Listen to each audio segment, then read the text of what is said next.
ఈ నాటకంలో భవానీ పాత్ర వేస్తున్నటువంటి శ్రీ కొట్టే వెంకటాచార్య వారు వీరు శ్రీ రామభద్ర కాలేజీలో ప్రిన్సిపాల్ గా పనిచేసి విశ్రాంతి తీసుకుంటున్నటువంటి వ్యక్తి. వీరు ఈ కాళ్ళపూరి నారాయణరావు గారి రచనల మీద పిహెచ్డి తీసుకున్నటువంటి సాధికారత కలిగినటువంటి వ్యక్తి. వారి యొక్క నిర్వహణ సారథ్యంలో ఈనాడు ఈ యొక్క నాటకం చింతామణి ప్రదర్శింపబోతోంది. మరికొద్ది సమయంలోనే మీరు ఆ దృశ్యకార్యాన్ని వీక్షించవచ్చు.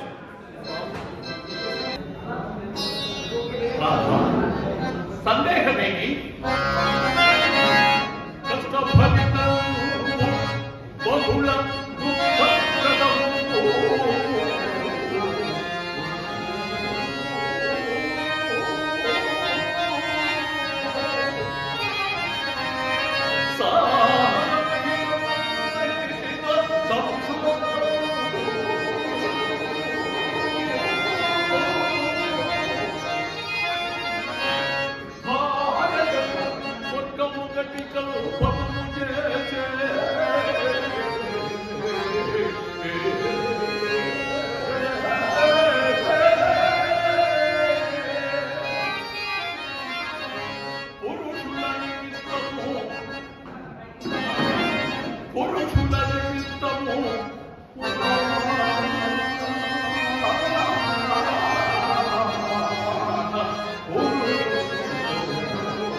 ప్రత్యక్షమని కూడా చెప్పలేదు. కాదు పెట్టినతో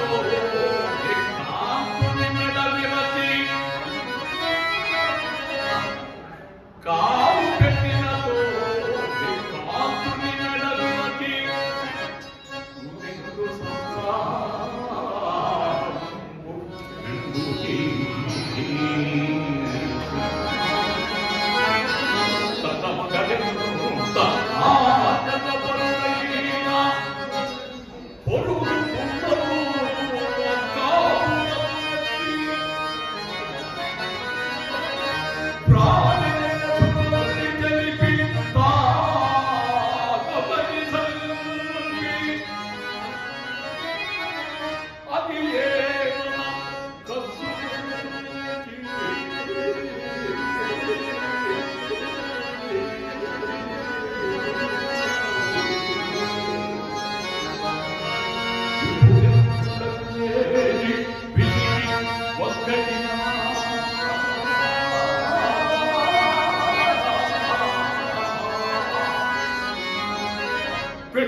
మీరు చెప్పినది యథార్థమే కానీ పోలేండి. ఆ సంగతి నాకెందుకు చెప్పు. సందేహములకు భార్యను దుఃఖపెట్టు భర్తను మాత్రము లేరా అని ఏ రాని సందేహము అవునా? లేకేది అటువంటి వారు కూడా ఉన్నారు.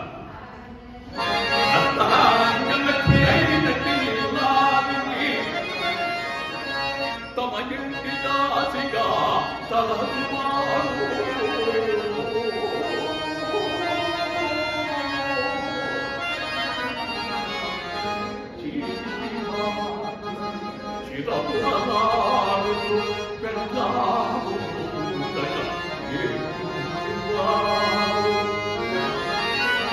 పడుపు కత్తెల ఇంద్ర వారి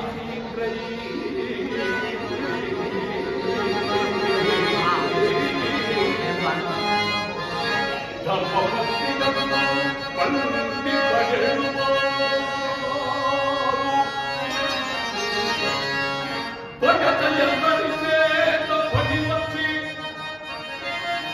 ఇంతను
విచిత్రమైనది.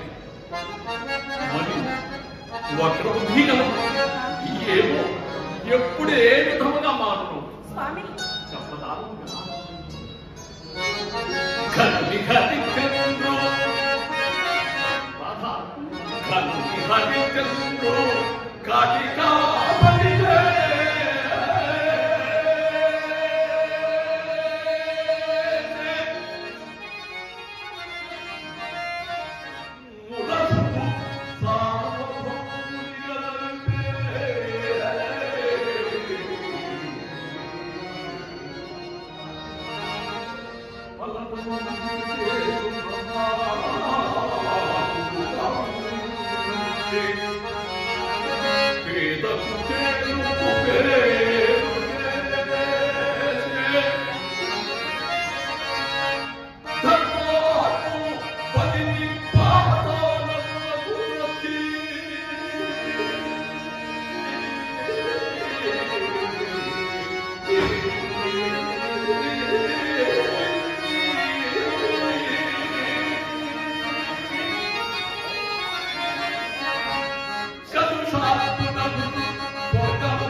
దామోదరుడు దయచేస్తున్నాడు.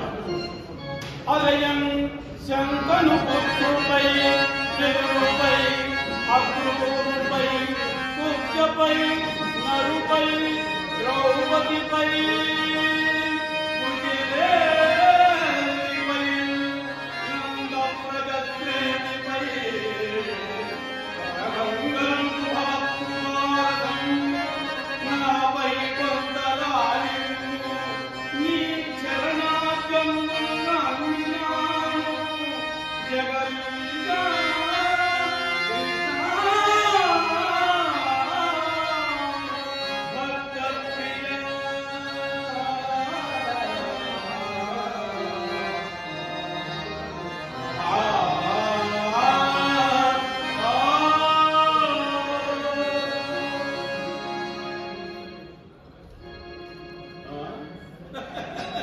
అదిగో అప్పుడే గుడిలోని బొమ్మల వల్ల ఇరువురు నిలుచుండి మరియు పురాణ పఠనం కొనసాగిస్తున్నారు. ఎన్నో పట్టుకులు కాలేదు ఇప్పుడే ఆరంభించు. అయినా మీ రాకకింత ఆలస్యమైనదేమి? అమ్మాయి నా రాకకు ఆలస్యం ఏమని చెప్పుదు? పురాణ శ్రవణమునకై పైబట్టలు బుధముపై వేసుకుని నడవలో వచ్చేసరికి వెలుగు నుండి పడమటి నుంచి మీ ముద్ర పుసక్కున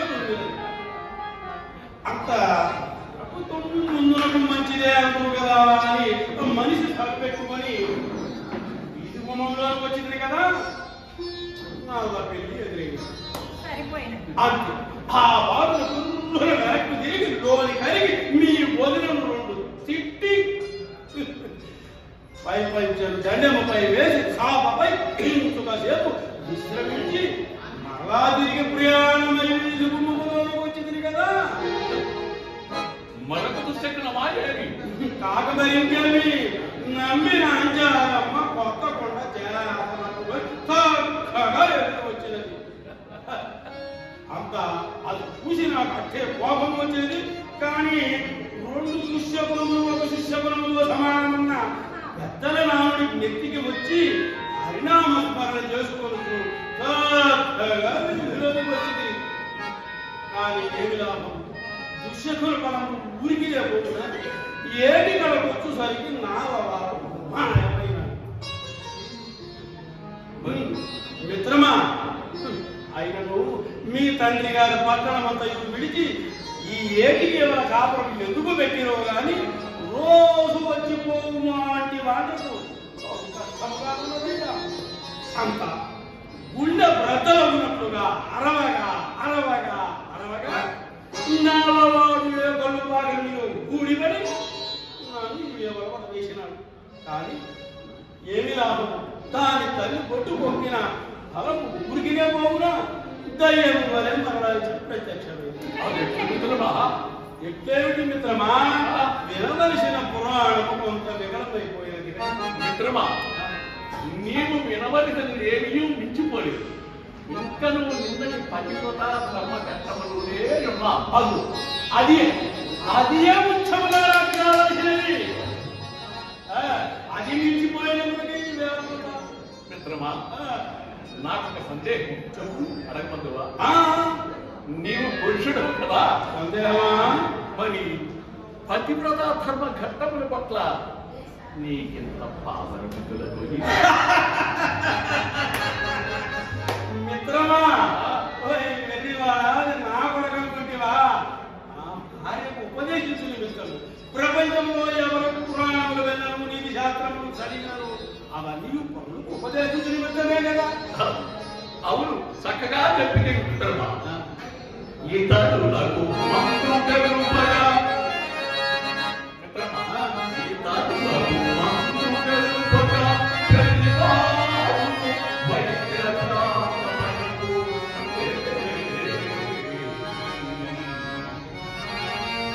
ఇతరులకు నీతి కలగనా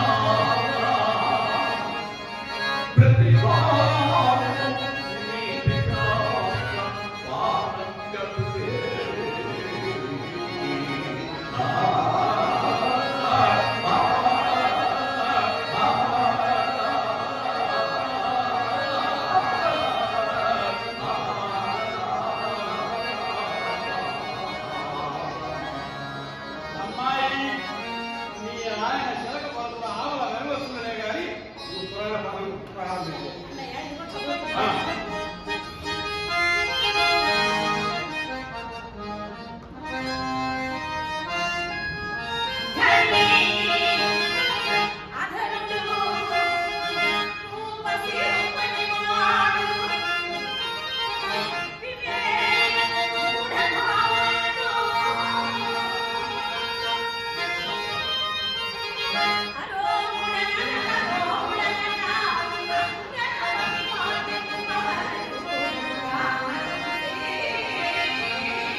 ఇప్పుడే ఈ పద్యం యొక్క అర్థము అరటి పండు ఒలిచినట్టుగా వెలవచ్చలేవయ్యా. అట్లనే మిత్రమా, భర్త ధనవంతుడు కానిము, దరిద్రుడు కానిము, రూపవంతుడు కానిము, కురూపి కానిము, ఆరోగ్యవంతుడు కానిము, అనారోగ్యవంతుడు కానిము, భార్య అందరిని భక్తితో సేవించవలేదని ఈ పద్యం యొక్క అర్థం మిత్రమా.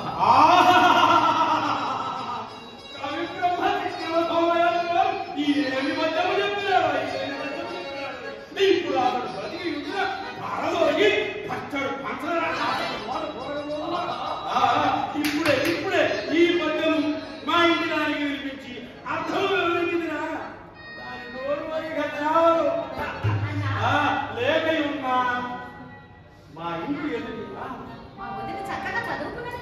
అమ్మాయి సమ్మాయి మా ఇంటి దాని చదువు సంగతి తర్వాత ఇప్పుడు నేను చెప్పే విషయం నీకు ముఖ్యమైనటువంటిది. అదే మా ఇంటి ఎదుటి వ్యాపారి మందులు 3వ పెళ్లి పెళ్ళాము కంటే కాసుల పేరు వడ్డానమంట. ఆ పేరు ఏవో కొద్దిగా నాకు తెలియదు కానీ పై ఇంటికి వేసుకొని పురాణి బంధువులే వీధి ముందులో ఉంటున్నప్పుడల్లా అడగక్క మా ఇంటి ఆ పిల్లలు నాకు చూపించి తను నేను వేయలేకపోతే అని ఆ మాటలు ఆ వెసలు రుసలు పొసలు నా కళ్ళు గుట్టకలు నా ముక్కు బుర్ర ముక్కట నా దవడలు చక్కటి దవడమాట నేను దగ్గరికి వచ్చిన పొడవు కంటే పంపుగా మాటలాడిన పంపల శుభాంత నిజములకు ఆమె నాకు పెళ్లిలో అనే చూసి అసహ్యపడినగా 10 కిలో తలవంతున్నది 190 వాడు అంతేనట. భర్త గురువు అయినా అమామకుడైనా భార్య ఆఖరి కాళ్ళు కడిగి నీరు నెత్తినవలసినదే అని పురాణాలకు పోషించకుండా దానికి ఎంతటి అవివేకమేనో ఇప్పుడే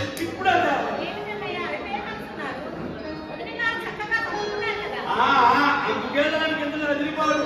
అమ్మాయి ఇప్పటి ఆడంగులు మునపడి ఆడంగులే కాదు, కట్టుబాటు కాలిపోయినవి, మర్యాదలు మాగిపోయేవి, ఎగుసుకులు ఏడగలిసినవి, పరిపాలనలు బదలగలిసినవి, పనికిరాని లేఖములు పట్టరాని దోషములు, సీమలు దాడిన సిద్ధాంతములు, రచకట్టిన రాద్ధాంతములు ఏ విధంగా మరి కొంతకాలం వచ్చినచో మా మగవారి మన్ను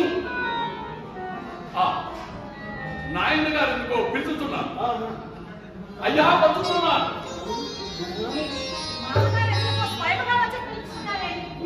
అమ్మాయి ఇదంతయు మన పురాణాలకు మంట కలుగుటకే. ఇదంతయు మాకు ఎదురైన దుశ్శకులముల ఫలితమే. చెడు భయము, చెడు త్యాగము, చెడు స్నేహము, చెడు మొత్తము, నిజము చెడు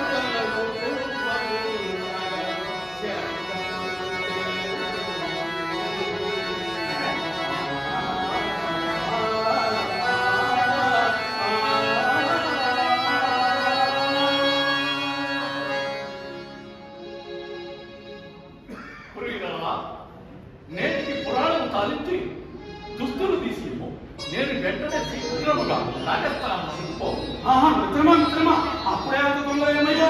ఇంకా నువ్వు భోజనాయాసం తీరలేదు, ఇంకా పొట్టు కూడా పొగలేదయ్యా. మరేమీ నాయన గారి నేటి నుంచి వ్యాపారం అంతయు నా మీద వదిలి తాను విశ్రాంతి గైకును నిశ్చయించుకున్నాను. ముందు వడ్డెమున్నందున వెంటనే దుస్తులు మార్చుకొని శీఘ్రముగా కార్యస్థానానికి రమ్మని కబురంపిన. మీకు కార్యభారం అధికమై ఆయాసం కలిగించలేమోనని నాకు అదే సరికాదు. తండ్రి గారికి విశ్రాంతి కలిగించు నిమిత్తము ప్రయత్నించినాను.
ఎట్లండిగా వాళ్ళు పొడుగు చేసుకుని పొడుగు ఉండడం పగలబట్టి రోజు పొడుగు చేసుకున్న అవస్థ నివారించిన వారి పంచలను చించి భోజీలుగా కట్టించి పంటలు కొనుక్కున్న అవస్థ తగ్గించిన సరగా మూడవది పంచాంగములు చించి గాలి పటములు కట్టి ఊరిలోని పోయి వచ్చుకోవాలందరికీ ముహూర్తములు పెట్టే అవస్థ తగ్గించినాను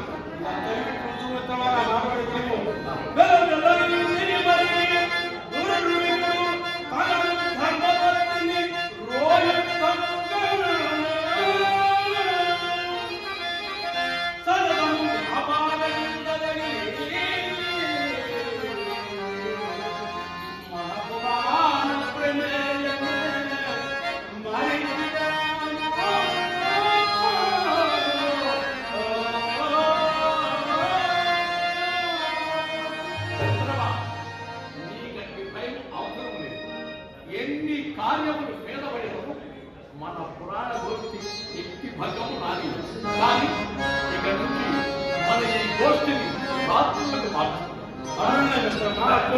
మరి ఆ భగవన్ నామస్మరణ చేసుకుని